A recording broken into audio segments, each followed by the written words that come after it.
Last উইকে আমরা একটা রিসোর্টে গিয়েছিলাম ইভিনিং প্যাকেজে আমি তেমন একটা দেখি নাই, তো এখানে আর কি আমাদের ভালোই লাগছে। দেখেন বিশাল একটা মাঠ ছিল, এখানে বাচ্চাদের আর কি বিভিন্ন অ্যাক্টিভিটিস ছিল।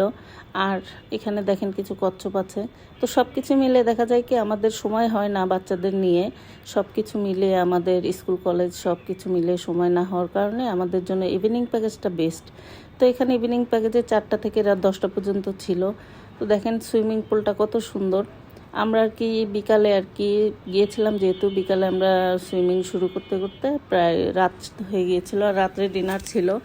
আর এই যে দেখেন রাতের ভিউটা কত সুন্দর। তো পরিবার নিয়ে আর কি আপনারা অল্প সময়ের জন্য যদি কোথাও যেতে চান, ঘুরতে যেতে চান, তো সেক্ষেত্রে আমি বলবো এটা বেস্ট। আর পরিবার নিয়ে যাওয়া যায় এরকম একটা সুন্দর একটা জায়গা। তো রাত্রে ডিনার ছিল, আর রাতে ডিনার করে আমরা আর কি প্রায় 10টার সময় চলে আসলাম।